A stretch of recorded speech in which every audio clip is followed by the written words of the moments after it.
Hello दोस्तों। आप सभी लोग कैसे हैं? आशा करता हूं सभी लोग बहुत ही अच्छे होंगे। जैसा कि आज का अपना टॉपिक होने वाला है ग्रीन रिवॉल्यूशन यानी कि हरित क्रांति। इंडियन इकोनॉमिक के तहत पूछा जाने वाला ये सबसे महत्वपूर्ण जो है टॉपिक है, जो कि आपके सिलेबस में भी है ना। तो आज हम इसके बारे में बहुत अच्छे से समझेंगे और उसको जानेंगे कि आखिर ये है क्या, इसके मायने क्या हैं। ठीक है। और लेकिन सबसे पहले वीडियो को देखने से पहले मेरे चैनल को सब्सक्राइब करें, लाइक करें और वीडियो को शेयर जरूर करें। ठीक है। अब अब देखिए, भारत ये गांवों का देश है, ये किसानों का देश है ना। और उनका मुख्य व्यवसाय क्या है सभी को पता है, वो है कृषि। अब कृषि में अगर हम लोग जो है पीछे हो जाएं तो हमारी जो भारतीय अर्थव्यवस्था है वो बहुत ही पिछड़ जाएगी। और जैसा कि 1947 के आसपास जब हमारा देश यानी कि 1947 में जब हमारा देश आज़ाद हुआ तो हमारे सामने बहुत बड़ा संकट था, वो था खाद्यान्न का यानी कि अनाज का, है ना। यहाँ तक कि हम लोगों ने अपने देश का सोना गिरवी रख करके अमेरिका से गेहूं मांगा था, तो हमको उसने गेहूं दिया था, यानी कि हम आत्मनिर्भर नहीं थे। तो जो तत्कालीन जो प्रधानमंत्री थे उन्होंने कहा कि बाकी विकास तो बाद में, लेकिन कृषि का विकास पहले होना चाहिए। जी हाँ, ठीक है। तो इसी पर हम बात करेंगे। तो कुछ पैराग्राफ मैंने लिखा हुआ है और कुछ महत्वपूर्ण बिंदु।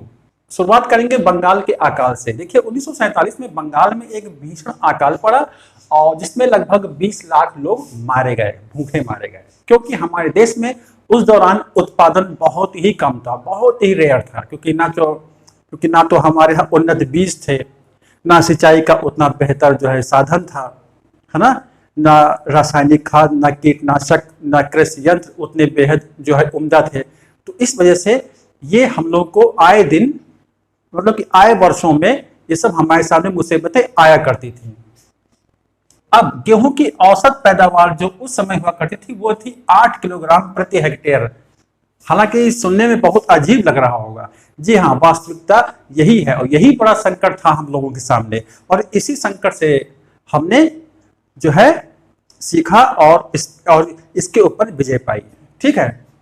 अब बात करते हैं कि धान के जो वैज्ञानिक थे, एक धान वैज्ञानिक थे यानी कि कृषि वैज्ञानिक थे के रमैया के द्वारा 1950 में एक सुझाव दिया गया कि क्यों ना हम लोग जापान में जो धान की खेती होती है और जो हमारे यहाँ धान होता है, क्यों ना इन दोनों की एक किस्म तैयार की जाए जिससे हम बेहतर उत्पादन कर सकते हैं। क्योंकि जापान जो है उस दौरान अपने यहाँ अच्छा प्रोडक्शन कर रहा था खेती में, तो हमने उससे प्रेरणा ली। अब आगे जब कहानी बढ़ी तो अमेरिका के द्वारा जापानी किस्म की पड़ताल की गई। अब देखिए अमेरिका के द्वारा जब ये देखा गया कि जापान जो है उन्नत किस्म के धान जो है पैदा कर रहा है, तो उसके अंदर एक खलबली मची और उसने क्या किया, इसको जानने की पूरी कोशिश की, जांच पड़ताल की।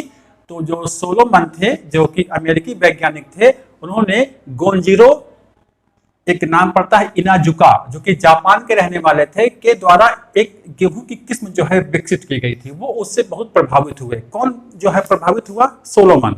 किससे प्रभावित हुआ? गोंजिरो इनाजुका। ठीक है। और वो विकसित जो वो क्या थी किस्म? गेहूं की किस्म थी, ध्यान रखिएगा, से प्रभावित। अब जब बात आगे बढ़ी तो फिर सोलोमन द्वारा जो गेहूं की किस्म थी, जापानी किस्म थी, उसको और बिले वोगल को दिया गया, और बिले वोगल को दिया गया। ये भी जो है वाशिंगटन विश्वविद्यालय के एक प्रोफेसर थे, एक वैज्ञानिक थे। तो अब इसके बाद जो है जो नॉर्मन ई बोरलॉग थे, उन्होंने किससे बीज लिए? और बिले वोगल से बीज लिए, है ना। क्योंकि मैक्सिको में इन्होंने, नॉर्मन ई बोरलॉग ने जो है हरित क्रांति की शुरुआत की थी। अब चूंकि अमेरिका, संयुक्त राज्य अमेरिका की बात हो रही है और मैक्सिको की जलवायु में थोड़ा सा अंतर है, तो जापान से जो किस्म गई थी वहां पर क्या कहते हैं उसको, संयुक्त राज्य अमेरिका में, तो वहां की जलवायु से थोड़ा यहाँ मैक्सिको की जलवायु में अंतर है। तो इसकी वजह से नॉर्मन ई बोरलॉग ने थोड़ा सा इसमें क्या किया, एक जेनेटिक बदलाव किया। अब चूंकि बदलाव कैसे किया? क्योंकि जलवायु में अंतर था। और सबसे बड़ी बात है कि आप मैप उठा करके देखें, वर्ल्ड का मैप, तो भारत और मैक्सिको एक ही सीध में पड़ते हैं, तो यहाँ की जलवायु भी लगभग एक समान है। तो इसका फायदा हमको भी मिला।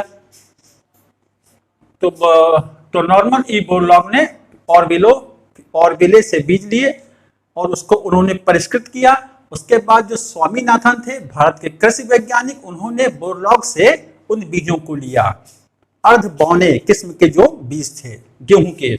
उसके बाद जब बोरलॉग से मतलब कि बोरलॉग से स्वामीनाथन ने जो है निवेदन किया, तो फिर नॉर्मन ई बोरलॉग ने एक शर्त रखी कि मैं सबसे पहले भारत चलूंगा और वहां पर चल करके देखूंगा कि यहाँ की जो क्लाइमेटिक कंडीशन क्या है और यहाँ की सॉइल कैसी है, उसको जांच करेंगे। तो ये कब आए हमारे देश में? 1963 में आए। कौन? Norman E Borlaug. तो बता दूं, विश्व स्तर पर अगर देखा जाए तो हरित क्रांति का जनक किसको माना जाता है? नॉर्मन ई बोरलॉग को। और भारत में हरित क्रांति का जनक किसको माना जाता है? भारत की बात कर रहा हूं तो कौन है? MS स्वामीनाथन। तो हमारे देश में आए।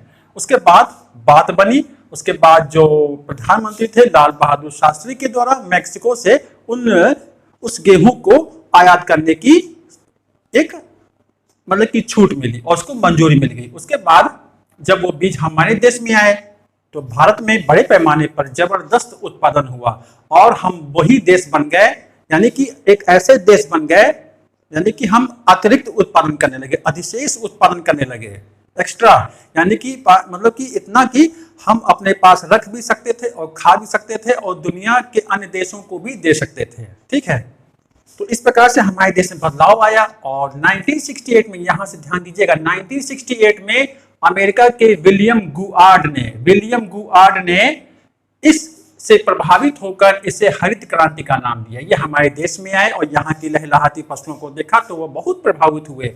कौन? विलियम गुआर्ड। ये बहुत इंपॉर्टेंट है, जरूर नोट डाउन करें भाई। विलियम गुआर्ड ने इसे हरित क्रांति का नाम दिया। तो एक प्रकार से आप कह सकते हो कि जापान हमारे लिए या पूरे विश्व के लिए प्रेरणा स्रोत रहा है, क्योंकि वहीं से ये शुरुआत हुआ था। तो एक प्रकार से ये भी क्वेश्चन बन सकता है ना कि कौन प्रेरणा स्रोत जो है देश था, तो वो कौन है प्रेरणा वाला? जापान, जहां से इसकी शुरुआत हुई। एक क्रांति ने धीरे धीरे कदम बढ़ाने शुरू किए। कहां से? तो हम कह सकते हैं जापान से।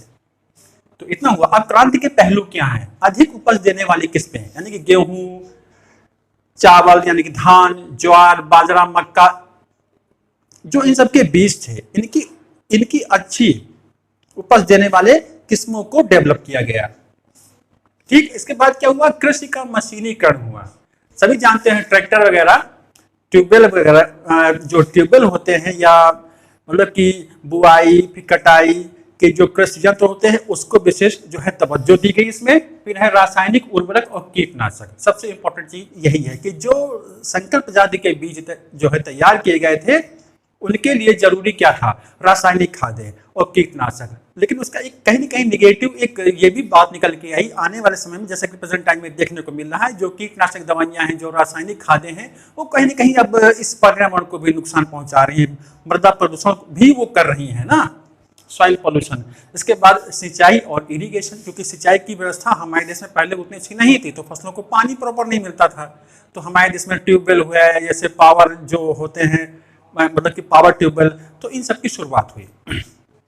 अब इसके मुख्य बिंदु और कौन कौन से हो सकते हैं जो कि प्रश्न पूछे जाएंगे। जैसे 1966-67 में इस क्रांति की शुरुआत हुई। कहां पर शुरुआत हुई? भारत में। कब शुरू हुआ? 1967 में। सबसे अधिक प्रभावित राज्य इस क्रांति से कौन से थे? उत्तर भारत की बात करें तो पंजाब, हरियाणा, उत्तर प्रदेश। दक्षिण भारत की बात करें तो आंध्र प्रदेश, तमिलनाडु। अब यहाँ पर आएंगे। अब मुख्य फसल कौन कौन सी थी जिसने मतलब कि इस हरित क्रांति ने किन किन फसलों को सबसे अधिक प्रभावित किया? सबसे ज्यादा, तो सबसे ज्यादा रबी की फसल गेहूं, सबसे ज्यादा प्रभावित होने वाली फसल। इसी का प्रोडक्शन बहुत तेजी से सबसे ज्यादा बढ़ा। उसके बाद खरीफ में कौन कौन सी फसलें थी? चावल, ज्वार, बाजरा, मक्का, यानी कि 5 फसलें आप लोग को ध्यान कर लेना है। 5 फसलों पर विशेष फोकस किया गया था। इसके बाद नॉर्मन ई बोरलॉग, ये अमेरिका के रहने वाले थे। 1914 से 2009 तक इनका एक जीवन काल रहा है और इनको नोबेल जो है शांति पुरस्कार भी मिला था। अब MS स्वामीनाथन की बात करें तो 1925 में इनका जन्म हुआ है, ये तमिलनाडु में। ठीक है, तो इस प्रकार से ये सारे महत्वपूर्ण बिंदुओं को मैंने नोट डाउन करा है, आप भी नोट डाउन जरूर करें। विलियम गुआर्ड को ना भूलें बिल्कुल भी, जिसने ये नाम दिया। नॉर्मन ई बोरलॉग, स्वामीनाथन को ना भूलें। नॉर्मन बोरलॉग जो है ये विश्व स्तर पर हरित क्रांति के जनक हैं। और भारत के स्वामीनाथन। कब शुरू हुआ? 1966 में। ठीक है, सबसे अधिक प्रभावित राज्य मैंने बता दिया। मुख्य फसलें जो इस क्रांति से प्रभावित हुई, जिनका उत्पादन तेजी से बढ़ा। तो ये था आज का अपना टॉपिक, हरित क्रांति, ग्रीन रिवॉल्यूशन। कैसा लगा कमेंट करें। तो मिलते हैं आपको नेक्स्ट वीडियो में। धन्यवाद।